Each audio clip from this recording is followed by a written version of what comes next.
to hear people talk about what's going on in education, but don't understand the day to day. So I'm going to talk to you this morning about killing bullying. Bullying is destroying, and I cannot overstate this, destroying children's lives. Not just the bullied child, but the children who are doing the bullying. The fact that they have been convinced that the only way that they can gain a status is to destroy another child's sense of self. And I mean destroy.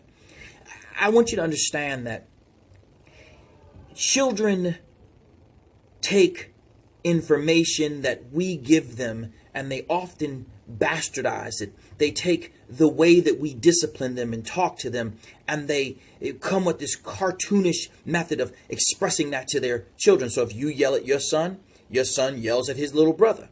If you are mean-spirited and negative towards your son, then your son is mean-spirited and negative towards another child. These children are taking in parts of our personality, not always the best parts, but the parts nonetheless. And they're bringing it to school, and they are ripping through the souls of other children. In just one day, yesterday, here at school, I dealt with an entire day's worth of bad behaviors by children. And what I want you to understand is what these behaviors are and how we can correct them. Because you need to understand something. As long as there have been children, as long as there will be children, there will be people who bully other people. There will be children who bully other children. Charlie Brown was bullied. Charlie Brown, the whole Peanuts experience was him being bullied. Kids picking on him about having a big head or having a demeanor that they thought was silly. That was them talking to him about being a bully. That was the rest of his clan being a bully. It was funny then. But things are different now. Things are very, very different now. And I need you to understand why. Children of this generation are less capable of accepting the negativity that other children put on them. I received a letter very, very recently from a child who talked about killing themselves. This child is in the 7th grade. They're in the 7th grade. And I need you to understand that what is causing her to think that she should kill herself, a 7th grader considering killing herself, is other 7th graders picking on her. Now, they're not picking on her about her race, about her gender, about her ethnicity, about her sexuality. What bullying is its behaviors by a individual or group towards another individual or group. It's a power imbalance where a child or a group of children talk about another child or make a child feel a particular way. They say things like, your hair looks ugly. Or they call them names. We often think of the N-word or calling, talking about kids' sexuality or calling them sexually explicit names. That's not the place where most of the bullying occurs. Most of the bullying occurs when kids just talk about other kids. Talk about the way they look or don't look. They talk about you're so dark, or they call a girl a thought. Or whatever the term is, what I need you to do, whether you're an educator or a parent or a coach or a pastor or somebody who works with kids, is I need you to pay attention to the negative energy that's occurring between children. Between children. It's not just about what they're saying. It's the fact that they're saying things with the intent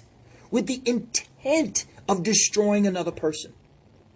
I need you to hear that what they're doing is consciously taking their phones and showing pictures of an ugly girl and saying to the girl, that's who you look like. You look like this ugly girl. You look like this cartoon. Your shoes are too big. Your shoes are too big?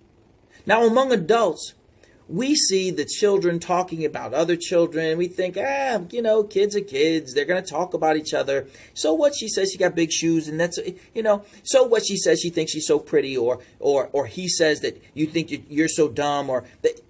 We may brush it off. We may think that's just kids being kids because kids said that to me, and sometimes you got to toughen up. You got to have tougher skin, and because you got a tough skin, cut that crap out. Listen to me. Your children are going to school and they're saying things to other kids that are making them want to kill themselves. Do you hear me? Children, your kids, are coming to school and saying the most vile and disgusting things about other people's children. And they find the kids who it hurts the most. I don't know how they do it. I don't know how kids do it, but they have this capacity to find the kid who is going to be most hurt by this. Most hurt. They don't ever seem to pick on the kid who's like, man, shut up. As soon as a child shows a crack in their person, as soon as they show that this person is having an impact on them, they just collapse on them.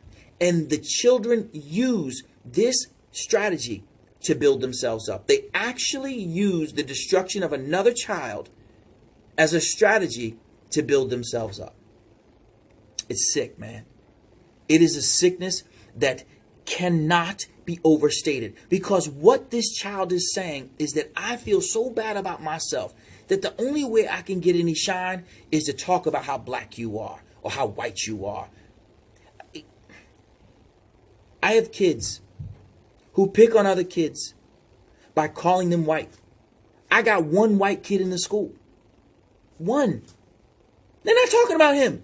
They're talking about other black kids. Black kids talking about black kids who are too white. Talking about how a child acts a way that they don't like, so they try to find the most vile thing to call a black girl, so they call a black girl white. And it just crushes her. And then after that, they come back. Then they say, you so soft, you a punk, you scared. And all this girl can do in her mind is just make herself smaller and smaller. Now, her only solution will ultimately be to connect herself to some boy who ain't about nothing, because her self-esteem has been ripped down so much and she's been torn down that the first clown who pays her any attention is going to become her boyfriend. And guess what this low self-esteem dude is going to do with this low self-esteem girl? He's going to rip her up even more. Folks, the impact is real. The impact is real. I need you to talk to your kids before you send them to school about talking about other people. Tell them to cut this crap out. Shit ain't cool. It's not cool at all. You need to tell your children differently. See, what I grew up hearing is if somebody says something to you, you say something back. If they talk about you, you talk about them. Somebody puts their hand on you, you put their hand on them. They just say something to you, you say something back. They pick something up, you pick something up bigger. What is wrong with us? It didn't work for us. Some of us are still walking around right now as grown people, still trying to think about the stuff that we dealt with in 8th grade. 8th grade. Some of y'all grown, got PhDs, wonderful jobs, and if somebody from the 8th grade said what they used to call you today, it would still hurt you. This is us right now. This is grown people. This is us doing this. We need to correct our children when they see another child being disrespectful to another child. And every single child knows what that is. When they see another child being disrespectful to another child, they need to step in and say to another child, man, that ain't cool. You need to stop. Stop picking on her. Stop picking on her. Forget the fact of the legal ramifications if your child is seen to be a bully and how they could be expelled, because that's what's going to happen. I'm going to tell you, do it in my school, I'm going to expel you. Y'all can talk all that mess you want and suspend it. You send a child to my school who cannot conduct himself in a way in which they respect other children, I will send them home and tell them, get out of my school forever. And I will tell every educator anywhere in the country to do the exact same thing. When somebody is unwilling to send children to school who know how to mind, know how to be respectful, and know how to respect another child's person, then they can't be in school. They need to be somewhere else.